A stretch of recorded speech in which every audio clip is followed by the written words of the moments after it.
So congratulations to those of you who decided to lock in profits on GameStop once we filled the gap. I made it very clear that we were expecting a massive breakout into June.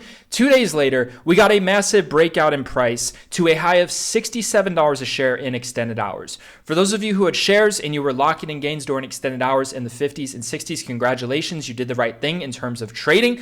For those of you with options, you should have been locking in profits into the 40s if you are trading. With that being said, you can see GameStop is having multiple gap close reversals. I made it very clear that we were likely going to have a gap close reversal at $48.75. That is where you're going to want to sell the move and lock in profits, which was the exact highs on the day. It actually had a double gap close reversal. You can see right here a new gap ended up forming on GameStop at $46.75. So you could have literally locked in your gains and you could have switched to puts if you wanted to, and you could have also bought the dip because I made it very clear that you're going to want to be buying call options when GameStop drops back down to the gaps. There was a gap waiting to fill below in the 23s. As you can see, it had another gap close reversal. There's still a gap that's waiting to fill at $19 a share as well. So in terms of where we are at right now, GameStop is trying to have another gap close reversal from a technical view. This is a green bullish daily candle. We are at a key critical make or break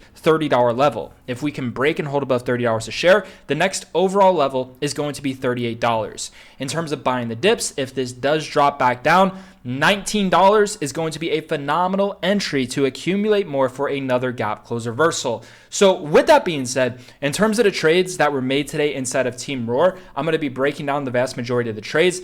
Very simple day, man, using the 30-minute trading strategies that I've created. So I'm going to be going over triple Q, QQQQ. So in terms of triple Q, what I wanted to break down is this pattern that I brought awareness to within the chat, and then I called out the trades in real time. So this was the pattern that I was seeing. I noticed that triple Q was having a gap down. Do you see how right here on Monday it had a gap down? Now look at this pattern. You see the pattern right here in the pre-market. You have this red trend reversal candlestick. Then you have this green wick, right? So I want you to compare these two 30-minute candlesticks to these two 30-minute candlesticks. You see how you have the red trend reversal candlestick, you have the red trend reversal candlestick, then you have the green wick, then you have the green wick. So when that pattern forms and triple Q is gapping down, what does it do? On the next 30-minute candlestick, you can see on the next 30-minute candlestick right here, it began to bottom at the previous closing of that 30-minute, and then it shot up to fill the gap, and then it ended up breaking above the gap. What did I tell you about these patterns in history? They're going to repeat in similar cycles. The difference was this time, instead of, triple Q bottoming at that previous 30-minute close, it ended up having a nice drop at first, but that was a gift to buy and average your cost down, because overall within time it ended up exploding up to fill the gap, and then it went higher. So in terms of the morning, I was buying calls on triple Q. They were very cheap. I was getting in at like 52 cents a share, and then I was selling in the 80-cent range. I was buying these calls extremely fucking cheap with anticipation that the gap was going to fill. So you can see that history repeated in a very similar cycle. The main difference was it just ended up dropping a bit more, but in terms of the overall trend, it was bullish to fill the gap, bullish to fill the gap, and then it even went above the gap. So that was the overall play that I called out in real time on triple Q. G-Roar absolutely crushed it in the morning on puts. You can see in terms of his trade, every single day you get access to the morning trading plan, and then you can see he absolutely fucking crushed it on the morning. You're going to see right here, let's buy 532 SPY puts for 46 cents a contract, and then he ended up locking in profits in the 105 range, recapping the trade in real time. So as he was in puts, I was in triple Q and I was down at first, but like I said, the plan was to hold for the overall trend for the gap fill play, and both of the trades ended up working out both ways. Now, in terms of the power hour trades, I wanted to break this down, man. So in terms of the power hour trading session, I'm going to walk you through the trades. I ended up doing puts first, and I'm going to explain to you on why I decided to do those puts first. So what I'm going to do is I'm going to break down the trades right here. So at 3:26 p.m., I did 2 YOLOs on SPY and SPX puts. So the SPY puts, these were only at 10 cents a contract, extremely cheap, very low risk. And the SPX puts were only 55 cents a contract, extremely cheap, very low risk. So the reason why I decided to do puts right before the 30-minute candle open on SPY and SPX is because I was looking at this pattern. This was the overall pattern that I was looking at. You see how right here, there's these two red bearish candlesticks on the 30-minute. There's these two red bearish candlesticks on the 30-minute. And then what does the SPY do on the next 30 minutes? It has a massive sell-off. And it was at the same exact price of that resistance. So I was thinking to myself, I was comparing the prices of puts and calls. And at the time, the puts were extremely cheaper. So I told myself, this is a very low risk situation where a massive move in price is going to occur. It's either going to be bullish or bearish. So I went with the puts first, mainly because they were extremely cheaper in price at the time. And also, if you look at the pattern, if that history is going to repeat itself in a similar cycle, you can see on the opening of the 30-minute, it was the exact top, and then it had a massive sell-off. So those were the reasons why I decided to go with puts first. Now, I was expecting a massive move in price. So whenever I'm expecting a massive move in price during power hour trading session, I'm always going to look for a way to hedge. Now, in terms of being right on a play, one of the best ways and safest ways to be right on a specific play is to wait and give it time. The longer you wait, the better chance you have of being accurate. But if I'm expecting a 10x opportunity, I'm just going to look to get in, and then once I get a better confirmation, I can add to a winner, or I can, hedge a position. So that was the reason why I decided to buy the SPY puts. They did not work out, but I adapted and hedged accordingly, and I'm going to be getting into that. Now, in terms of the bullish thesis, let's get into this. So I said a hedge is a must, and this was the hedge. I decided to do SPY 536 calls at 28 cents. They ended up going to 120 cents. And then as time passed, again, this is key with the strategy, the longer you wait, the more accurate you're likely going to be in terms of a situation with power hour. It's best to wait a little bit. But I already explained to you on why I didn't wait, because if history repeated itself, those puts could have banked directly at open, and they were extremely fucking cheap. The calls were a lot higher at the time.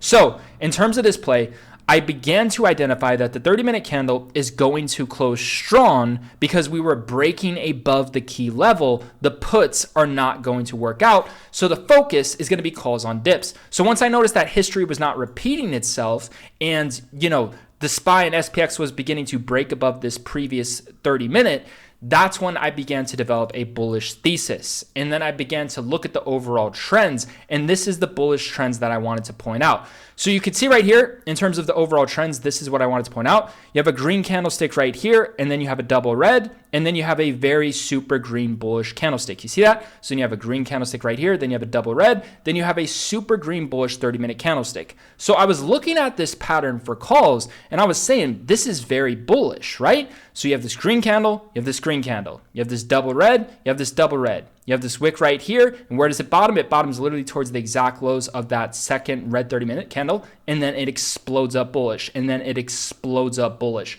So I was looking at that overall pattern, and that is where I really became bullish on SPY and SPX, because I noticed that it was beginning to break above the previous 30-minute in price. Therefore, it's likely not going to sell off and have that massive drop because enough time had passed. It's not going to have this massive drop last minute. Very unlikely when enough time has passed. So I went with the bullish pattern and I flipped.